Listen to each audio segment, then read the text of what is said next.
Any good digital marketing strategy incorporates email marketing. But if people aren't opening your emails, then you're doing something wrong. Today, I'm going to give you 8 techniques that you can use to personalize your email to improve both your open rate and your click-through rate.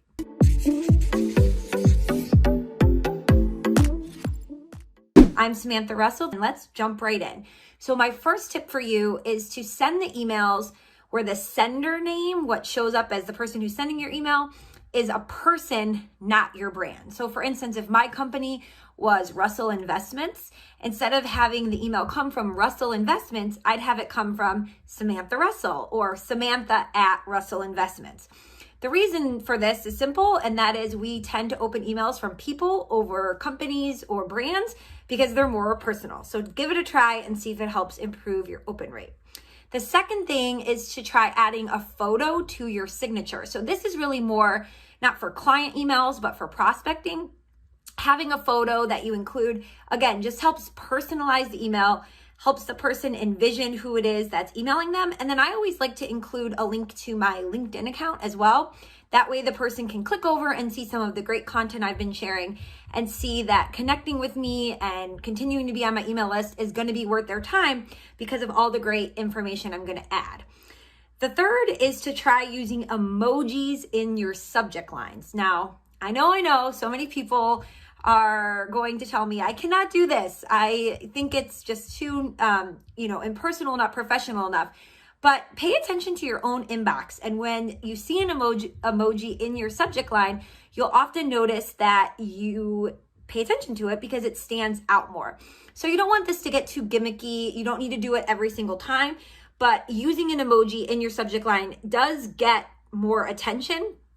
And there was a study that we can link to that showed that emojis could increase open rates by as much as 56%. So that is a huge number. Some of the more popular ones are just like a smiley face, or for airline travel, they'll often use an airplane. It might be like a little gift present box. You get the idea, but give it a try and see if it helps improve your open rate. The other thing is use the reader's name to personalize the email wherever it's appropriate, right? So if you're using a digital marketing automation tool like FMG Suite or 20/10, you can have it say, "Hello, Samantha," or "Hello, Joel," right? The person who's going to be opening it. But you can even do that in the subject line with some automation tools. So having that name appear leads the person to think that this email is more personalized to them and it is more catered to their specific needs, and often will get them to pay attention and read it more. That leads me to point number 5, which is you always want to optimize your emails for the most popular email service providers. So this might surprise you, but the number 1 email provider in the US is Gmail. I know so many people still think of Outlook as being the most popular, but Gmail takes the cake at 53% of all email accounts and over 130 million daily users. So when you're setting up your emails and thinking about what it's going to look like or be rendered on, it really makes sense for you to do a test to somebody in your office, or maybe you set up your own Gmail account, even if that's not what your company uses. This will help you see how the email will look, how it will render in those Gmail accounts. And, one of the best ways to do this is really to keep the subject lines of your emails really short so that they don't get cut off. Okay, the 6th tip is to include a video in your email. Now, videos have been shown to increase click-through rate by over 300%. So if you have the word video in your subject line, or new video, or maybe the subject line and then it has the word video in it, just telling people they're going to get a video in this email, they're more likely to click, open, and watch. Okay, tip number 7, provide relevant articles and comment on current events as much as you can in your email.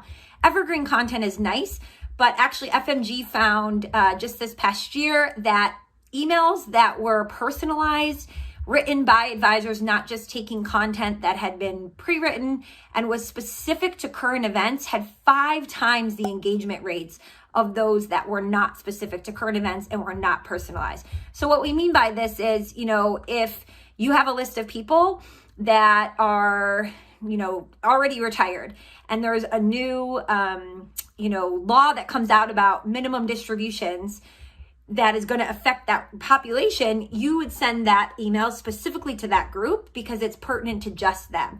Versus if you have a list of people that's more on the young family side, and now there's this new child tax credit, they would get emails and information about that. So the more personalized you can be and sending current and timely events to that specific audience, the better. That leads me to number 8, considering other forms of communication. So you don't just want to personalize the email itself, but all of the content you're creating. So sending a personalized email only works so far as if the content that you're then linking out to, whether it's a blog on your website or a video you created, is also personalized for a very specific niche. So if you haven't already, get really hyper particular about who you serve and how you can help them so that you can create content that is personalized for them.